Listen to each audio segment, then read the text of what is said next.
भविष्यावर बोलू काही या कार्यक्रमात संपरा सगळ्यांचं स्वागत करते आणि राशीचक्रकार शरदजी उपाध्ये यांचं सुद्धा स्वागत करते। आपली मालिका ही सुरू आहे, सध्या राशींवर आपण चर्चा करतोय। मग आता 1, 2, 3 राशी झाल्या, आता चौथ्या राशीवर असलेली जी रास आहे कोणती?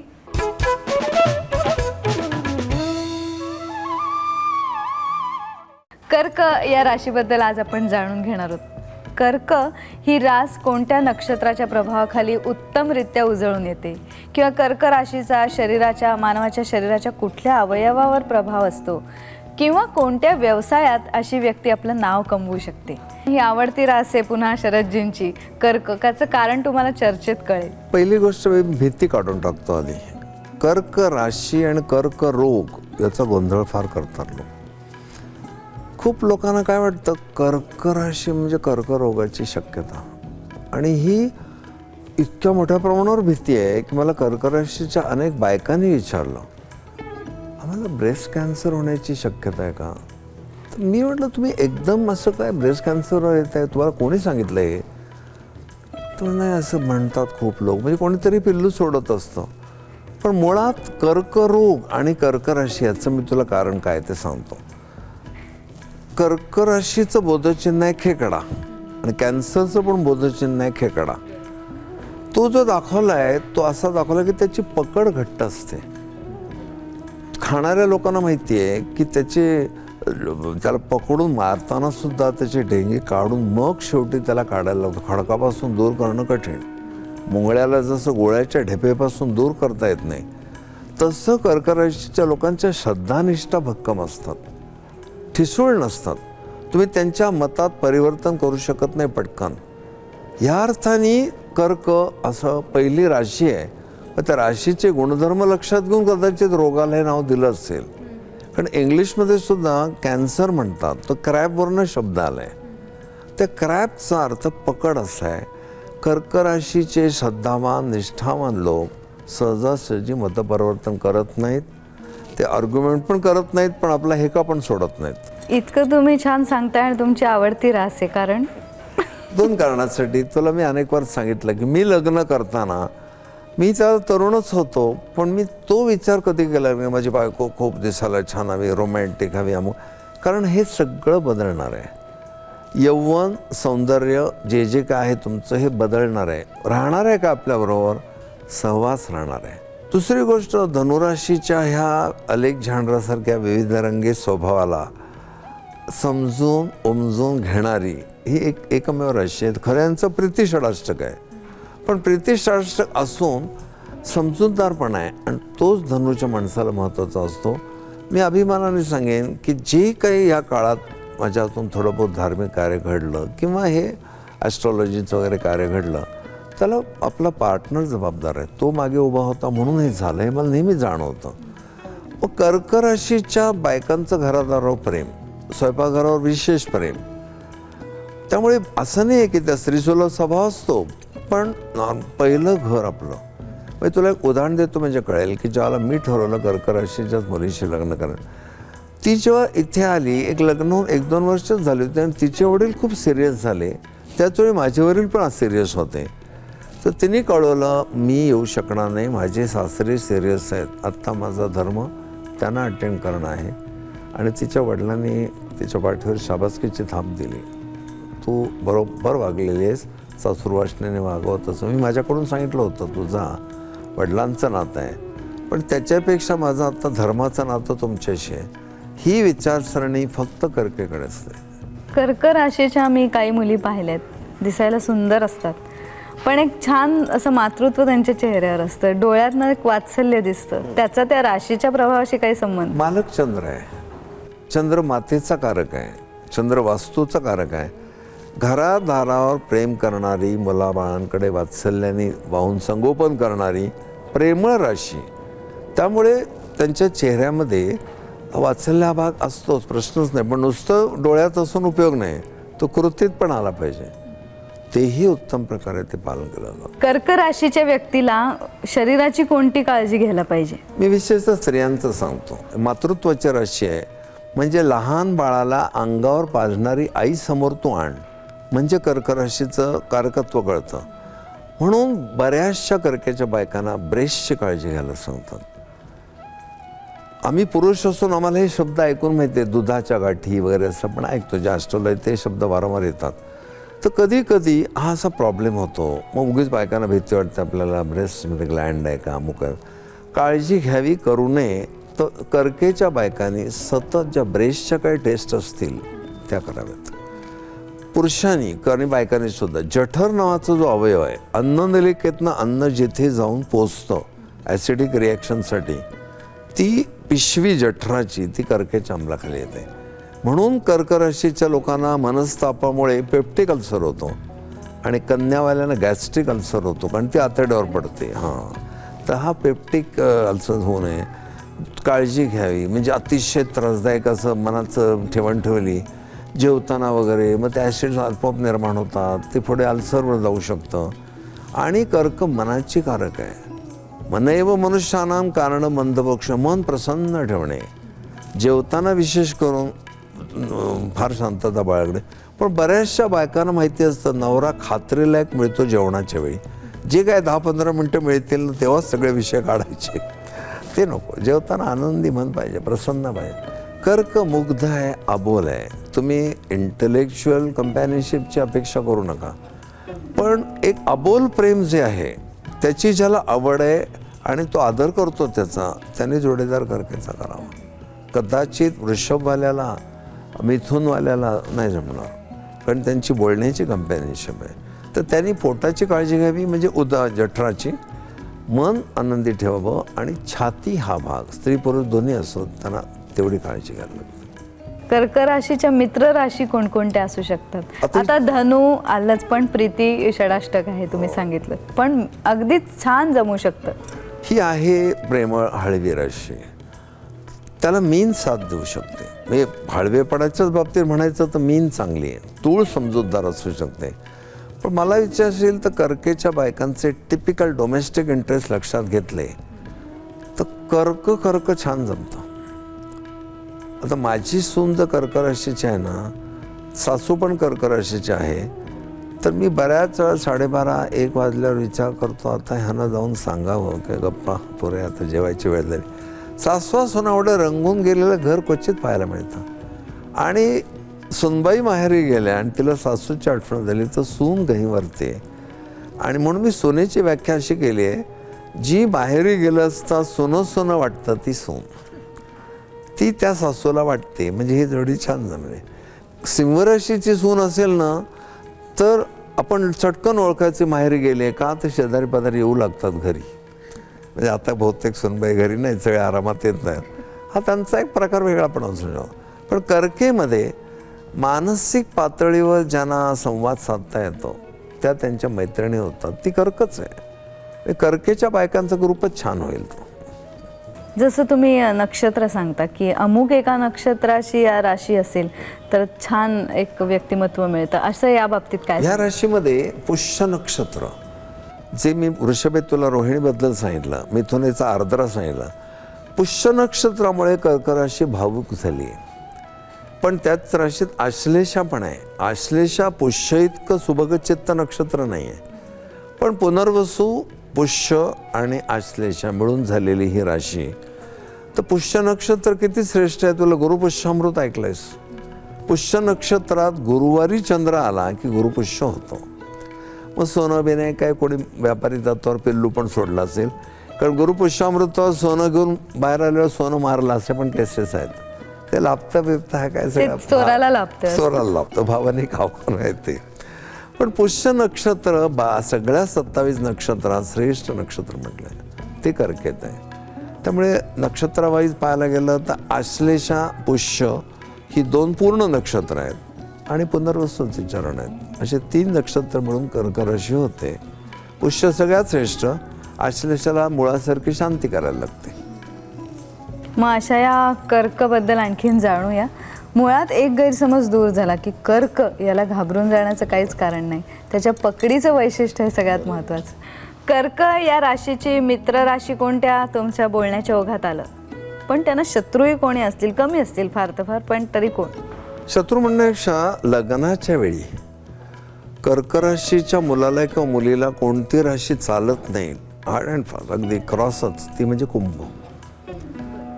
आता मी षडाष्टकावर बोलताना हा सगळा खुलासा केला आहे की जमत नाही म्हणजे काय, शत्रू निर्माण होतो, मतभेदच होतात. आपले मित्राशी मतभेद झाले तर आपल्याला मानसिक त्रास होतो. तर आयुष्यभर ज्याच्याबरोबर राहायचं आहे त्याच्याबरोबर जर मतभेद झाले, काय संसार करणार तुम्ही? म्हणून आमच्या शास्त्रकारांनी ह्या शास्त्राद्वारे समाजाचं फार मोठं प्रबोधन केलं आहे. स्वतःला फार शहाणीचं म्हणणार लोक, काय कसली कुंडली, कसलं मॅच, नंतर मग काय येतात धावत. मग कर्क कुंभ का नाही जमत, पहिला प्रश्न.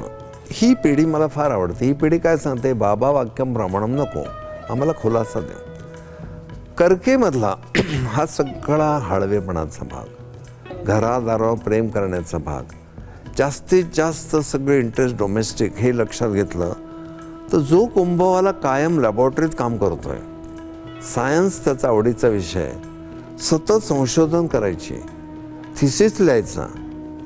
एखाद्या कर्कराशीच्या बाईला आपला नवरा थिसिस लिहितो ह्याचा पण पत्ता लागणार नाही. काय करतो कोण जाणे, रात्र बसतो खरा.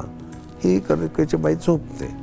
कर्कराशीच्या लोकांना झोप फार लवकर लागते आणि इतके सिस्टमॅटिक ते घोरतात सुद्धा. जर ते गाढ झोप म्हणजे त्याला क्वचितच असं होतं की झोप लागत नाही, कारण काय बाकीच्या लोकांच्या डोक्यात काही गिल्टी फिलिंग्स असतात, दिवसभरचं आक्षेपार्ह वर्तन असतं. कर्क सरळ मार्गाने जाणारे लोक आहेत, त्यामुळे त्यांच्या डोक्यात टेन्शन नाही, पडल्या पडल्या झोप लागते. काय करतो हा नवरा रात्रभर कुठे माहिती, पण तो थिसिस लिहित असतो, तो युनिव्हर्सिटीत मान्य होतो. पण त्याचंही फार अप्रूप वाटेल असं नाही. पण त्याच नवऱ्याने समजा ह्या बाईला काही घरासाठी काही वस्तू आणल्या, मुलाबाळांचे वाढदिवस, काय आणखी जे धार्मिक सणवार आहेत त्याच्यात त्यांना खूप आवड असते. कुंभराशीच्या माणसाला काय वाटेल की ह्या विज्ञान युगामध्ये मी जे मोठं कार्य करतो ह्याचं ह्याला साथ देण्याच्या ऐवजी डोहाळे जेवण, बारसं, ह्याच्यात सगळे का रमते, मतभेद होतील. तिला त्याचं ते सगळं हाय लेवलचं बौद्धिक वगैरे वागणं दुरावाईल निर्माण, थोडी दूर जाईल त्याच्यापासून बौद्धिक पातळीवर. नवरा बायकोंचे संबंध बौद्धिक पातळीवर, मानसिक पातळीवर नीट राहिले नाहीत तर लैंगिक पातळीवर नाहीच राहत आणि मग तो दुरावा निर्माण होतो. ते एक डिसेंट षडाष्टक असं आहे कर्क आणि कुंभ, कळत पण नाही दुसऱ्याला ह्यांच्यात बेबनाव झाला आहे. दोघेही शांतपणे आपापली कर्तव्य करतील, पण आनंदाने नवरा बायको छान गप्पा मारतायत, शेअर करतायत, हे दृश्य दिसणार नाही. तर कर्क राशीचा हा एक टिपिकल भाग आहे. तो कुंभेला असं वाटेल की ती फक्त ते ना ते विषय तिला आवडतात आणि तिला असं वाटण्याचा संभव की माझ्या बुद्धीला समजेल असं काहीतरी बोला. म्हणून एक मंत्री आपल्या PA म्हणले, अहो तुम्ही काय लिहिताय, मला कळलं पाहिजे की नाही, मला बोलायला सोपं जाईल तर मला समजेल असं लिहून देत जा, तेव्हा लोकांना कळणं, याचं भाषण बोलत असतो. तसं यांच्यामध्ये होऊ शकतं. त्यांना शत्रू नाही आहेत, पण षडाष्टक कुंभेश आहे. आता प्रीती षडाष्टक धनुष्य का होईल, तर धनु शॉर्ट टेम्पर्ड आहे, कर्क सायलेंट आहे. पण कर्केच्या व्यक्तीला बेसिकली प्रेम पाहिजे, बाकी काही गरज नसते त्यांना. पण ह्याचं मूड सांगता येत नाही, आत्ता बरं आहे, क्षणात सांगता येत नाही. आणि फॉल्ट फाइंडिंग राशी आहे. आणि मग आता या राशीच्या व्यक्तीला कुठला व्यवसाय, म्हणजे व्यवसायाला मागे पुढे हल्ली कोणीच बघत नाही नवी पिढी, पण तरी सुद्धा कशात जास्त आगेकूच करता येईल? राशीवर व्यवसाय जरी अवलंबून नसला तरी जलराशी आहे, डोमेस्टिक आहे. कर्केच्या बायकांना सुद्धा बेसिकली कल केटरिंगकडे वगैरे असतो. खूप छान पदार्थ बनवणं किंवा हॉटेलचा व्यवसाय करणं, पोळीभाजीचं केंद्र सुरू करणं, घरगुती गोष्टी विकणं किंवा पाळणाघर चालवणं, वात्सल्याचाच भाग आहे तो. तर असे ह्या घराशी, भावनिक नात्याशी संबंधित व्यवसाय करणं हे कर्केच्या स्त्री पुरुषांना जमेल. क्वचित त्याच्यावर आणखी सुयोग असला तर हे जलाशी संबंधित राशी असल्यामुळे जलपर्यटन, स्वतःच्या मालकीच्या बोटी असलेले लोक आणि समुद्र पर्यटन करून पैसा मिळवणारी मंडळी, हायड्रॉलिक फील्डमध्ये त्यांना खूप यश मिळू शकतं. पण तुला कल, योग आणि वाव ही थेअरी मी सांगितली आहे, तो कल आहे. योग आणि येईल का आणि वाव मिळेल का हे दशेवर अवलंबून आहे. हे दशेवर अवलंबून आहे. मग या राशीचे कुठला ग्रह हा जास्त प्रभावी असतो आणि कुठला उदास? कर्केमध्ये गुरु फार प्रभावी. कर्क राशीत गुरु उच्चीचा, कारण गुरुला जी रूढी प्रिय आहे ती या कर्केमध्ये आहे. गुरु जी एक चौकट मानतो धर्माची संस्कृतीची ती या राशीमध्ये आहे. म्हणून कर्क राशी गुरु उच्चीचा पण मंगळ नीचेचा, कारण मंगळाला हळवं बेळवं होता येत नाही आणि कर्क राशीमध्ये सेंटिमेंट्स आहेत. मग आपण अशी पेपरला जर बातमी वाचली, मिलिटरी ऑफिसर इमोशनल झाला, पोलीस इन्स्पेक्टर फारच हळवा झाला, पटणारच नाही आपल्याला ते. म्हणून मंगळ नीचेचा, गुरु उच्चीचा आणि चंद्र स्वराशीत. गुरु, चंद्र आणि मंगळ तुम्ही सांगितलं. मंगळ नीचेचा, मंगळ निश्चित. आणि स्वतःच्या राशीसमोर जी राशी आहे, त्याचा मालक बलहीन. कर्के समोर आहे मकर राशी, म्हणून शनी बलहीन. अशा त्या जोड्या आहेत. त्याच्यावर आपण एक एपिसोड पण करू, घराच्या उच्च नीच राशी. नक्की. कर्क राशी ही जेव्हा स्त्रीची असते तेव्हा तिचं वर्णन तुम्ही केलं आणि मुळात ती स्त्री सुलभ अशी वाटते वर्णनाने, पण ती जेव्हा पुरुषाची असते तेव्हा त्याच्यावर काय परिणाम दिसतात? पुरुषांमध्ये सुद्धा वात्सल्य असतं. तू असे पुरुष ज्या घरात बघशील ना, तर लहान मुलांना पण आंघोळी घालतात ते बायका गैर करतच नाही, कुठे स्वयंपाक करत असतात, काय करत असतील, हा व्यवस्थित मुलांना आंघोळ घालतो. मुलांचं भांगबिंग पाडणं, त्यांची दप्तरं भरून देणं, डबे भरून देणं, त्यांना शाळेत घेऊन जाणं हे सोपं नाही आहे.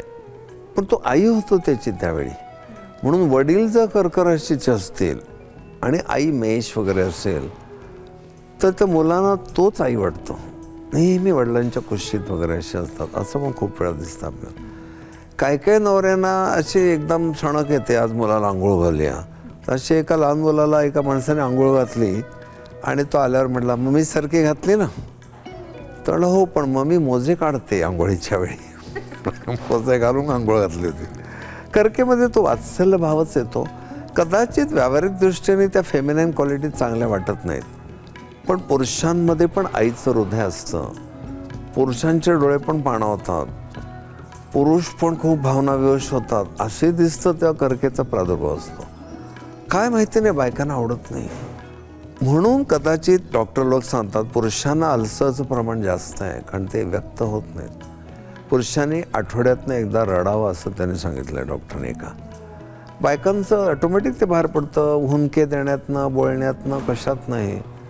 पण पुरुष हे आतल्या सोचतात, त्याचा परिणाम होतो, असं एका डॉक्टरचं आर्टिकल मी वाचलं होतं. तर तुला कर्केचे पुरुष चांगले दिसतील, डिसेंट दिसतील, पण आपल्या बायकोवर जाताना तिच्याशी कोणी अशिष्ट वर्तन केलं तर मेष सिंह धनुवाला जो ॲग्रेसिव्ह राहील तो नाही कर्काला आणणार. पण एक ऐकून मस्त वाटलं की पुरुषांनी एकदा रडायला पाहिजे आठवड्यात, म्हणजे पुन्हा रडवायचं असं म्हटलं नाही मी, रडायला पाहिजे. बायकांची जबाबदारी वाढते. मजेचा भाग सोडला तर आणखीन एक प्रश्न कर्कच्या बाबतीत, की कर्क जर इतकी हळवी असेल तर त्याला इतका हळवा व्यवसाय कोणता तुम्ही सुचवाल? इमोशन्स ज्या सीनमध्ये आहेत असे, मी तुला काल एकदा सांगितलं, अभिनय करणाऱ्या बायका ज्यांना रडायचं आहे, खूप गदगद आतून येते असं खरा अभिनय ज्या करतात, काही खूप आर्टिफिशियल करतात, इतक्या त्या रडतात आपण ढिम्म हालत नाही. पण त्यांनी असं रडणं, मी एक शोलेचं उदाहरण, आपल्या नयादोरचं उदाहरण दिलं होतं. डोळ्यात नुसते पाणावणं, डोळे आणि समोरच्याला हलवणं, असे पण अभिनय आहेत.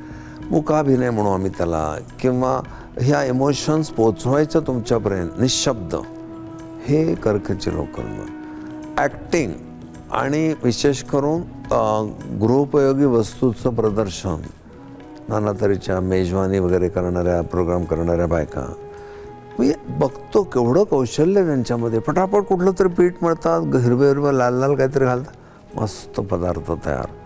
हे कौशल्य कर्केमध्ये जास्त असतं.